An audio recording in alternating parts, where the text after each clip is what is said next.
मैं पूछूं कि मुझे सीएमए कोर्स करना है तो गाइड नहीं कर पाएगा। सही तो की मोटिव रहता है कि जो भी बच्चा हमारे पास कनेक्ट करता है, आता है, हम उसे एक, मैंने पहले भी आपको बताया ये बात कि हम सही गाइडेंस दें, गाइडेंस के अकॉर्डिंगली जो भी हमें एआई। आम लोगों के लिए मैं बोल रहा हूँ कि कौन सा एज या कौन सा class is the perfect time to do counselling. देखिए सर, ये डिपेंड, एकेडमिकली बहुत वो स्ट्रांग है लेकिन फाइनेंशियली वो वीक है, तो मैनेजमेंट से हम स्पेशल परमिशंस के साथ उन्हें उस तरह का प्लेटफॉर्म भी हमने दिया है।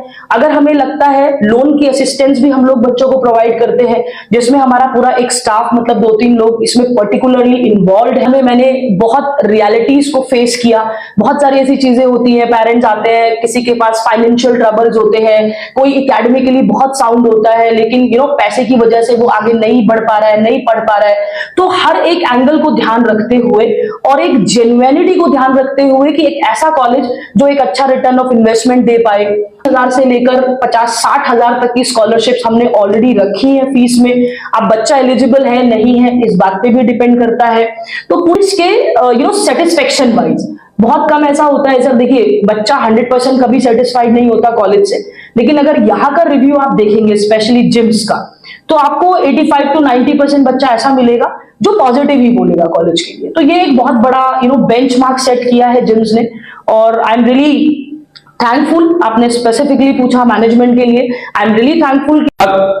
आदाब, नमस्कार, स्वागत है आपका इंडिया न्यूज़ में। मैं नूर आलम। अभी फिलहाल मैं मौजूद हूँ जिम्स इंस्टीट्यूट में। जैसा कि हम लोगों ने आपको इससे पहले का वीडियो में दिखाया, कॉलेज के डायरेक्टर से हम लोगों ने बातें करी, उन्होंने अपने कॉलेज के प्रोफाइल कोर्सेज के बारे में बताया।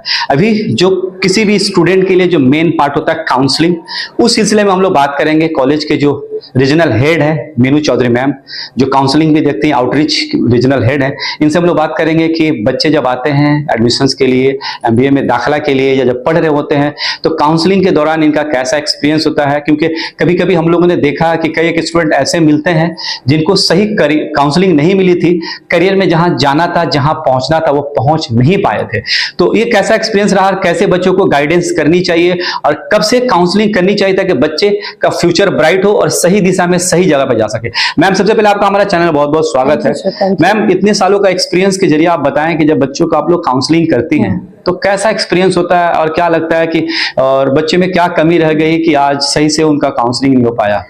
देखिए सर, काउंसलिंग के टाइम पे जब भी बच्चा हमारे साथ पहली बार इंटरेक्शन करता है या आता है, या तो वो इंडिविजुअल आता है या फिर वो अपने पेरेंट्स के साथ आता है, तो बीइंग अ काउंसलर और being a experience person of this industry, तो हमारी जो पहली लुकआउट होता है वो यही होता है कि हम अपने बच्चों को एक सही डायरेक्शन दिखा सके। ये सिर्फ इसलिए नहीं होता कि कॉलेज की ही काउंसलिंग हो, बिकॉज यहाँ पे मेंटरिंग भी होती है, क्योंकि ये करियर ओरिएंटेशन का एक पार्ट है, क्योंकि यहीं से बच्चे का जो करियर का फाउंडेशन है वो शुरू होता है, जहाँ पे बच्चा एक सही कॉलेज चूज करता है और उसके बाद वो अपने करियर को फॉर्मेट करता है। सो बेसिकली हम पूरी तरह से कोशिश करते हैं कि उन्हें एक सही गाइडेंस हम अपने एक्सपीरियंस के हिसाब से, या जो 25 साल में GNIOT ने हासिल किया है, या जो हम आगे करने जा रहे हैं, जो भी हमारे फ्यूचर प्लान्स है रिलेटेड टू दी एजुकेशन और प्लेसमेंट्स रिलेटेड या फिर कॉलेज रिलेटेड, तो वही सब बातचीत हम यूजुअली बच्चों के साथ करते हैं, उन्हें ब्रीफ आउट करते हैं। तो नॉर्मल हमारा यही प्रोसेस है। नॉर्मली होता है क्या मैम कि लोग काउंसलिंग कभी कभी क्या होता है कि गलत लोगों से करवा लेते हैं। जब फॉर एन एग्जांपल मैं आपको छोटी सी बात करता हूं, अगर मैं एक चार्टर्ड अकाउंटेंट से कॉर्पोरेट के बारे में पूछूंगा, मैनेजमेंट कोर्सेज के बारे में पूछेगा, तो उस प्रॉपर नहीं बता पाएगा। काउंसलिंग के लिए लोग गलत व्यक्ति को चुन लेते हैं। फॉर एग्जांपल मैं बता रहा था मैम कि अगर मैं एक चार्टर्ड अकाउंटेंट से पूछूं कि एमबीए मुझे करना है, कौन से कॉलेज मेरे लिए बेस्ट होगा, तो वो गाइड सही से नहीं कर पाएगा। एक एमबीए पढ़ाने वाले टीचर से अगर मैं पूछूं कि मुझे सीएमए कोर्स करना है, तो गाइड नहीं कर पाएगा। सही तो कि काउंसलिंग का पार्ट बहुत अहम रोल होता है बच्चों के लिए। जैसे कि मैंने खुद ही एक बच्चे से मिला था, बीटेक कर रहा था बच्चा, एक कॉलेज में पढ़ रहा था, और उसने बीटेक करने के बाद जब कैंपसिंग में बैठा तो कैंपसिंग में कंपनियां उसको हायर नहीं करी है क्योंकि उसका 12 में 45% था।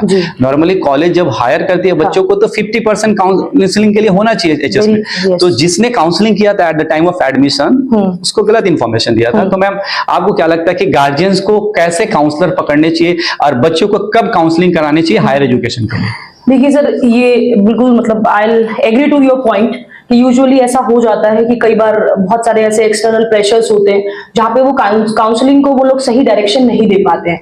बट जहां तक बात जिम्स की है, GNIOT की है, या हमारी एक as a family I would consider this, हम लोगों का एक ही मोटिव रहता है कि जो भी बच्चा हमारे पास कनेक्ट करता है, आता है, हम उसे एक, मैंने पहले भी आपको बताया ये बात, कि हम सही गाइडेंस दें। गाइडेंस के अकॉर्डिंगली जो भी हमें AICTE के नॉर्म्स हैं, जो गाइडलाइंस हमें मिली हुई है, लाइक जैसे 50% अगर ग्रेजुएशन रिक्वायर्ड है तो रिक्वायर्ड है, there is no if and but. उसमें जो भी अगर SC ST कैटेगरी है तो 45% पे एक्सेप्ट हो जाएगा एडमिशन, लेकिन अगर जनरल कैटेगरी का स्टूडेंट है तो 50% रिक्वायर्ड होता है। गाइडलाइंस के हिसाब से बच्चा कोई भी पैन इंडिया लेवल का एप्टीट्यूड टेस्ट भी अपीयर करना चाहिए, ये भी एक अलग गाइडलाइंस है कि एटलीस्ट वो अपीयर्ड हो।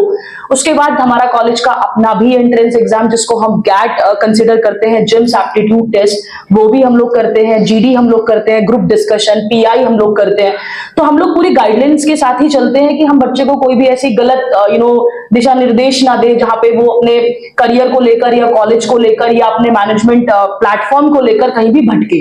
मैं आम लोगों के लिए मैं बोल रहा हूँ कि कौन सा एज या कौन सा class is the perfect time to do counselling. देखिए सर, ये डिपेंड करता है कि अगर बच्चा आपका स्कूलिंग के बाद जा रहा है UG प्रोग्राम्स के लिए तो डेफिनेटली वो आफ्टर 12th होगा। अगर बच्चा मास्टर्स के लिए जा रहा है या PG प्रोग्राम के लिए जा रहा है तो डेफिनेटली वो आफ्टर ग्रेजुएशन होगा, बिकॉज वो कैटेगरीज अलग अलग है।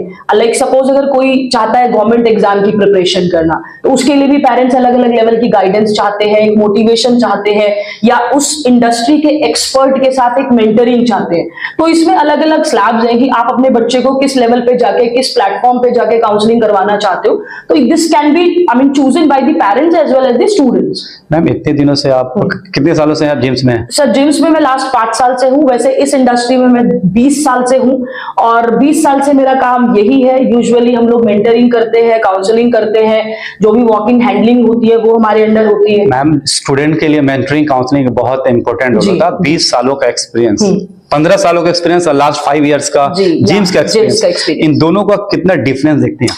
सर डिफरेंस देखिए, एज अ कॉलेज मैं आपको एक बात, ये मेरा पर्सनल इनपुट है।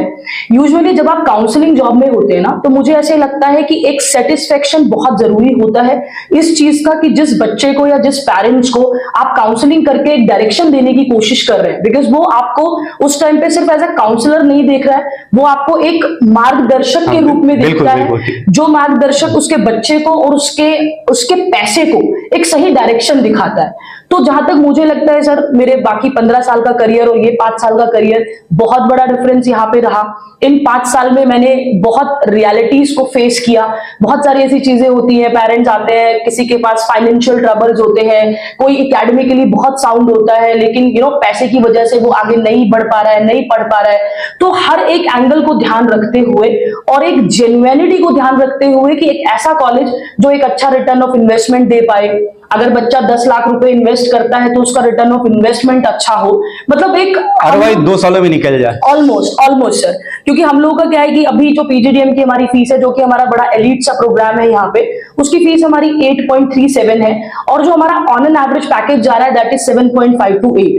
तो कहीं ना कहीं हम 100% ROI की बात कर रहे हैं, जो एक पेरेंट्स के लिए और बच्चे के लिए एक सेल्फ सेटिस्फेक्शन तो है ही, लेकिन हम लोगों के लिए भी वो एक खुशी की बात होती है कि किसी के करियर में हमने एक मूव दिया, एक हमारा इनपुट रहा जो सही डायरेक्शन था। तो ये अपने आप में एक सेल्फ हैप्पीनेस का पार्ट है सर। बहुत बार ऐसा होता है मैम कि कई स्टूडेंट आते हैं, they need scholarship, they need extra care, extra type of help. जैसे आपने बताया 15 सालों का एक्सपीरियंस, लास्ट 5 सालों का जो एक्सपीरियंस है कॉलेज का मैनेजमेंट को लेकर कर कुछ कहना चाहे कि ऐसा कभी एक टाइम आया है कि मैनेजमेंट ने आउट ऑफ द बॉक्स जाके स्टूडेंट्स के या उसके गार्जियंस को हेल्प किया हो और उसको सही दिशा दिखाई हो? देखिए सर, ये आपने बहुत ही ऐसी बात पूछ ली है जो मेरे ख्याल से इस कॉलेज में काम करने वाला हर एम्प्लॉय डिस्कस करना चाहेगा, क्योंकि ये सिर्फ एम्प्लॉय के लिए ही नहीं, क्योंकि जिन लोगों के साथ हम लोग डील करते हैं, जो स्टूडेंट्स हैं, पेरेंट्स हैं, उनके लिए भी बहुत ही कमाल का इनपुट होता है। क्योंकि अगर मैनेजमेंट आपके सपोर्ट में है, बच्चों के सपोर्ट में है, एक वर्ड है जिसको यूजुअली मैं अपनी काउंसलिंग में यूज करती हूँ, that is student centric approach. तो ये जो कॉलेज है ना सर, पिछले 5 साल की इसकी ग्रोथ सिर्फ इस बात पे डिपेंड करती है कि हमने आउट ऑफ द बॉक्स जाके बहुत ऐसी चीजें की हैं जहां पे हमें कहीं लगता है कि बच्चे का एकेडमिकली बहुत वो स्ट्रांग है लेकिन फाइनेंशियली वो वीक है, तो मैनेजमेंट से हम स्पेशल परमिशंस के साथ उन्हें उस तरह का प्लेटफॉर्म भी हमने दिया है। अगर अगर हमें लगता है लोन की असिस्टेंस भी हम लोग बच्चों को प्रोवाइड करते हैं, जिसमें हमारा पूरा एक स्टाफ मतलब 2-3 लोग इसमें पर्टिकुलरली इन्वॉल्व है। और जहां तक मैनेजमेंट का सपोर्ट है सर, 30,000 से लेकर 50-60,000 तक की स्कॉलरशिप्स हमने ऑलरेडी रखी है फीस में। अब बच्चा एलिजिबल है नहीं है इस बात पे भी डिपेंड करता है। तो पूरी कोशिश मैनेजमेंट की तो है ही सर, और उसी की वजह से पिछले 5 साल का इनपुट इतना strong, quality wise, quantity wise, infrastructure wise, placement wise, और डेफिनेटली स्टूडेंट्स के सेटिस्फेक्शन वाइज। बहुत कम ऐसा होता है सर, देखिए बच्चा 100% कभी सेटिस्फाइड नहीं होता कॉलेज से, लेकिन अगर यहाँ का रिव्यू आप देखेंगे स्पेशली जिम्स का, तो आपको 85 to 90% बच्चा ऐसा मिलेगा जो पॉजिटिव ही बोलेगा कॉलेज के लिए। तो ये एक बहुत बड़ा बेंचमार्क सेट किया है जिम्स ने, और आई एम रियली थैंकफुल। आपने स्पेसिफिकली पूछा मैनेजमेंट के लिए, आई एम रियली थैंकफुल कि मैं इस ऑर्गेनाइजेशन का पार्ट हूं, और इसके जरिए मेरे पास बहुत सारे ऐसे लोग आते हैं जिनको मैं हेल्प कर पाती हूं अपने जो भी मेरे स्किल्स हैं या जो भी मेरा एक्सपीरियंस है उसके साथ। Thank you very much. You welcome sir. जैसा कि मैम से बात हो रही थी, बिल्कुल सही बात है कि जो करियर काउंसलिंग का जो काम होता है वन टाइप ऑफ हेल्प है, क्योंकि ये जो दिशा दिखाने वाला व्यक्ति होता है वो मार्गदर्शक के तौर पे काम करता है। स्टूडेंट और उसके गार्जियन उसके राह पे हो लेते हैं। अगर वो गलत दिशा में अगर डायरेक्शन दे देता है तो बहुत से ऐसे होते हैं कि उसी दिशा में बह जाते हैं और बच्चों का फ्यूचर बर्बाद भी हो जाता है। तो इंडिया न्यूज़ के माध्यम से एक जस्ट तस्वीरें दिखा रहा था कि काउंसलिंग का एक अहम रोल होता है स्टूडेंट का करियर में, और हम भी कोशिश करते हैं कि जो भी हमारे साथ जुड़े स्टूडेंट या स्टूडेंट के गार्जियन, उनको बताएं कि आपका करियर काउंसलिंग कितना इंपॉर्टेंट रोल होता है, but you have to choose the right person to counsel. आप किस डिपार्टमेंट के लिए काउंसलिंग करवा रहे हैं, उस डिपार्टमेंट के एक्सपर्ट बंदे को बात करें, आप उससे काउंसलिंग कराएं। अगर आप गवर्नमेंट जॉब की काउंसलिंग करवाना चाहते हैं तो कोई गवर्नमेंट जॉब जो हासिल किया हुआ है, जो पढ़ाने वाला है, उनसे काउंसलिंग करवाएं। जो कॉर्पोरेट या एमबीए पीजीडीएम के लिए आप काउंसलिंग करवाना चाहते हैं तो कॉर्पोरेट वर्ल्ड में काम करने वाले व्यक्ति से काउंसलिंग करवाएं। जो भी काम करवाना है उसे परफेक्ट और प्रोफेशनल बंदे से करवाएं, ताकि आपका बच्चे का और आपका फ्यूचर ब्राइट हो सके। मैं इंडिया न्यूज़ के माध्यम से दिखा रहा था जिम्स मैनेजमेंट इंस्टीट्यूट से किस तरह से यहाँ के डायरेक्टर, यहाँ के काउंसलर जो रीजनल हेड मैम है, सबसे बातें करी। इनकी वीडियो अपने चैनल के माध्यम से आप तक पहुंचाया। अगर आपकी इनकी बातें अच्छी लगे तो बराए मेहरबानी से शेयर जरूर करें। अगर यूट्यूब में देख रहे हैं इस वीडियो को तो हमारे चैनल को सब्सक्राइब करें, फेसबुक में दे रहे तो हमारे चैनल को फॉलो करें। अगर आपको ये वीडियो अच्छे लगे तो शेयर करें, ताकि किसी एक नीडी स्टूडेंट, एक नीडी गार्जियन तक पहुंच सके और जिम्स उस बच्चे का फ्यूचर का गेटवे बने, सक्सेस का, कामयाबी का। आप देख रहे थे इंडिया न्यूज़, देखने के लिए धन्यवाद।